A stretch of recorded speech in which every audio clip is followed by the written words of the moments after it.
आज का हमारा मिशन है पाकिस्तान, ईरान और सऊदी अरेबिया की डिप्लोमेसी और उनके पीछे छुपी हुई ग्लोबल पॉलिटिक्स को डिकोड करना। हम उन तमाम बिखरी हुई कड़ियों को जोड़ेंगे जो हमारे सोर्स मटेरियल में दी गई हैं, और हम किसी की साइड नहीं लेंगे, सिर्फ फैक्ट्स को समझेंगे, बिल्कुल ऐसे जैसे मैं आपको सामने बैठकर बता रहा हूं। अब आप जरा फर्ज कीजिए, अगर मैं आपसे कहूं कि मुकामी मार्केट में बिकने वाले एक आम से टमाटर का, जी हाँ टमाटर का, सीधा ताल्लुक वॉशिंगटन में बैठी अमरीकी ट्रेजरी की नाराजगी से है, तो क्या आप इस बात पर आसानी से यकीन करेंगे? मौसर औकात ना आलमी सियासत की खबरें इतनी पेचीदा लगती हैं कि हमें लगता है इनका हमारी आम जिंदगी से तो कोई वास्ता ही नहीं है। लेकिन आज हम इस बाज़ाहिर अजीब लगने वाली बात का खुलासा करेंगे और देखेंगे कि कैसे एक छोटी सी डिप्लोमेटिक सरगर्मी पूरी दुनिया की फाइनेंशियल मार्केट्स को हिला सकती है। कहानी की शुरुआत होती है एक दौरे से। सोर्स मटेरियल के मुताबिक हाल ही में पाकिस्तान के चीफ ऑफ डिफेंस फोर्सेज ने ईरान का दौरा किया और इस दौरे में उनका एक निहायत ही वार्म वेलकम यानी बहुत गर्मजोशी से इस्तकबाल किया गया। यहाँ तक तो बात बिल्कुल सिंपल लगती है। दो पड़ोसी मुल्क हैं, अपने बॉर्डर सिक्योरिटी या आम ताल्लुकात बेहतर करने की कोशिश कर रहे हैं।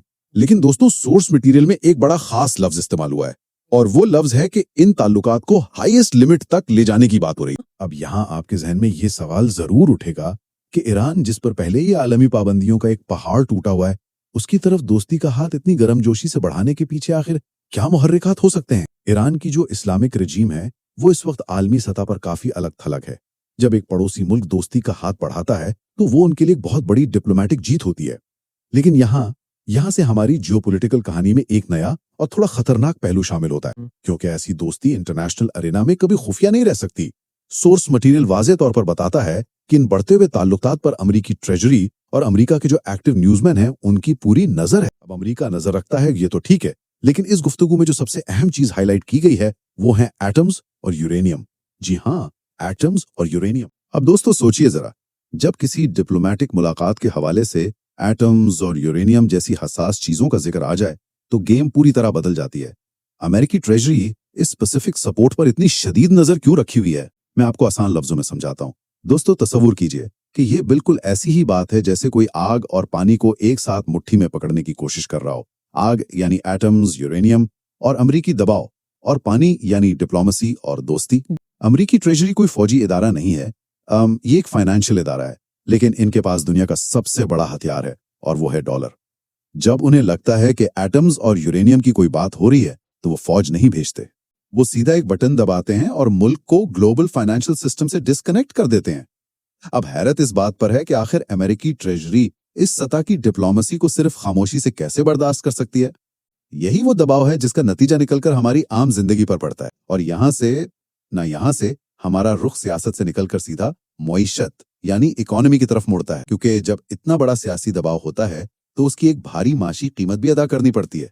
सोर्स मटेरियल यहाँ पाकिस्तान के स्टेट बैंक के रिजर्व्स और IMF की कड़ी शराइत की बात करता है, और इसी पॉइंट पर आकर वो टमाटर वाली बात आती है जो मैंने शुरू में की थी। अब आप सोच रहे होंगे कि यार टमाटर का इस फॉरेन एक्सचेंज से क्या ताल्लुक? दोस्तों देखें, जब स्टेट बैंक के पास बाहर वालों को पे करने के लिए डॉलर खत्म हो जाते हैं तो हमारे बैंक्स LCs यानी लेटर्स ऑफ क्रेडिट खोलने से इनकार कर देते हैं। जब LC नहीं खुलती तो आम रोजमर्रा की तिजारत रुक जाती है, इंपोर्ट बंद हो जाती है, और जो आम सी चीजें हैं जैसे टमाटर, उनकी मार्केट में किल्लत पैदा हो जाती है। यानी आलमी डिप्लोमेसी का दबाव सीधा आपकी किचन के बजट तक आ पहुंचा। ये एक मालियाती बहरान है। अब ऐसी आग और पानी वाली सिचुएशन में जब इंजन बंद होने वाला हो तो क्या किया जाए? सोचिए, एक ऐसी गाड़ी जिसका इंजन यानी इकोनॉमी बिल्कुल बंद होने वाला हो और उसे फॉरेन एक्सचेंज के फ्यूल की जरूरत हो। ऐसे नाजुक वक्त में एंट्री होती है एक और अहम किरदार की, और वो है सऊदी अरेबिया और क्राउन प्रिंस मोहम्मद। सोर्स के मुताबिक ऐसे हालात में फॉरेन एक्सचेंज रिजर्व्स फराहम करने की बात होती है। ये पैसा आमतौर पर स्टेट बैंक के अकाउंट में एज ए डिपॉजिट रखा जाता है ताकि IMF और दुनिया को ये मैसेज जाए कि भाई हमारा अकाउंट खाली नहीं है। और इन तमाम कोशिशों का यानी ईरान से दोस्ती और सऊदी अरेबिया से माली मदद लेने का मकसद क्या है? सोर्स इसके लिए एक बहुत जबरदस्त टेक्निकल टर्म यूज करता है, वो है सेंटर ऑफ ग्रेविटी यानी मरकज़े साक़ल। पाकिस्तान ये कोशिश कर रहा है कि वो इस पूरे रीजन का सेंटर ऑफ ग्रेविटी बन जाए, एक ऐसी जगह जहां दोनों बड़े प्लेयर्स अपनी जरूरत महसूस करें। मेरा आपसे एक सवाल है दोस्तों, क्या सिर्फ क्राउन प्रिंस मोहम्मद के फॉरेन रिजर्व्स की मदद से ये सेंटर ऑफ ग्रेविटी वाकई मजबूत हो सकता है, जबकि पीछे यूरोपियन मुमालिक और IMF का सख्त दबाव अपनी जगह पर पूरी तरह मौजूद है? ये एक बहुत बड़ा सवाल है, और जहां मईशत और आलमी दबाव की बात आए तो वहां दूसरे आलमी खिलाड़ी ज्यादा देर तक खामोश नहीं बैठते। इस मकाम पर आकर हमारा सोर्स मटेरियल इस लोकल खेल को ग्लोबल सुपर पावर से जोड़ देता है। और यहाँ जिक्र होता है डोनाल्ड ट्रंप का। सोर्स उनका एक बड़ा दिलचस्प बयान कोट करता है। वो इस पूरी सूरत हाल को देखकर अजीब अंदाज में कहते हैं कि इट्स ब्लैकफिल। अब ये बड़ा मुबहम सा लफ्ज है। इसका मतलब ये है कि ये एक ऐसी ब्लीक और अंधेरी सूरत हाल है जहां आग और लग सकती है। लेकिन ट्रंप दावे करते हैं कि वो लड़ाई में तो बेहतर हैं ही, पर उनकी पॉलिसी स्मार्ट डील्स करने की है। और उन स्मार्ट डील्स में एक नया और बहुत बड़ा आलमी खिलाड़ी सामने आता है। दोस्तों, वो खिलाड़ी है चाइना। सोर्स कहता है कि चाइना इस पूरी सरगर्मी और डिप्लोमेसी पर बहुत खुश है। और इसकी वजह क्या है? वजह है स्ट्रीट ऑफ चाइना। इसका मतलब है चाइना के ट्रेड रूट्स। चाइना के लिए जरूरी है कि खित्ते में अमन हो, ताकि उनकी स्ट्रीट ऑफ चाइना हमेशा के लिए खुली रहे। लेकिन इस अमन और दोस्ती के पीछे एक बहुत बड़ी शर्त है, और वो शर्त यह है कि ईरान को किसी किस्म के वेपन्स यानी हथियार नहीं भेजे जाएंगे। यानी ये पूरा मुआहिदा इस बुनियाद पर खड़ा है कि वेपन्स स्प्रेड ना हो। अगर वेपन्स नहीं फैलते और स्ट्रीट ऑफ चाइना महफूज रहती है तो अमेरिका के लिए ये बुरी डील नहीं है। और इसी बिना पर ट्रंप उम्मीद जाहिर करते हैं कि प्रेसिडेंट शी जिनपिंग उन्हें एक बिग फैट हग देंगे। जी हाँ, बिग फैट हग, यानी एक बहुत बड़ी झप्पी। सुनने में ये अजीब लगता है, लेकिन दोस्तों, ये आलमी शतरंज की वो बाजी है जहां एक तरफ जंग की धमकी है और दूसरी तरफ दोस्ती की उम्मीद। बेशक अमेरिका शायद इसलिए पीछे हट रहा है क्योंकि इससे ग्लोबल ऑयल प्राइसेस डिस्टर्ब नहीं होती, और चाइना का जो स्फीयर ऑफ इन्फ्लुएंस है, उनका असर और रसूख, वो इस पूरे खित्ते में बढ़ता जा रहा है। लेकिन दोस्तों, क्या वाकई स्मार्ट डिप्लोमेसी से, जहां सिर्फ वेपन्स ना भेजने की शर्त हो, वहां सिर्फ एक बिग फैट हग की उम्मीद पर सब मसले हल हो जाते हैं? क्या ये आलमी तस्वीर इससे कहीं ज्यादा खतरनाक नहीं है? तो देखें, अगर हम इस सारी गुफ्तगू का खुलासा करें तो ये गहरा तज्जिया कहां से शुरू हुआ था?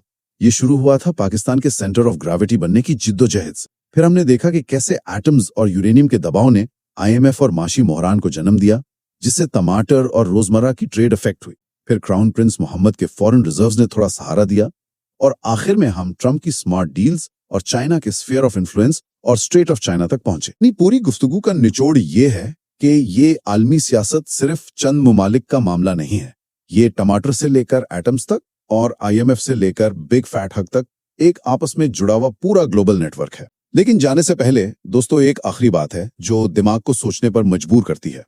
हमने ये तो समझ लिया कि अभी बैलेंस बनाया जा रहा है, लेकिन जब आने वाले वक्त में चाइना का स्फीयर ऑफ इन्फ्लुएंस इस खित्ते में अपनी इंतहा को पहुंच जाएगा, तो क्या पाकिस्तान, ईरान और सऊदी अरेबिया का ये नाजुक डिप्लोमेटिक तवाज़ुन वाकई कायम रह पाएगा, या फिर किसी अनदेखे वक्त में इन सबको किसी एक बड़ी सुपर पावर के तज्जिए और मर्जी के आगे मुकम्मल तौर पर झुकना पड़ेगा? ये एक ऐसा सवाल है जिसका जवाब आने वाला वक्त ही देगा।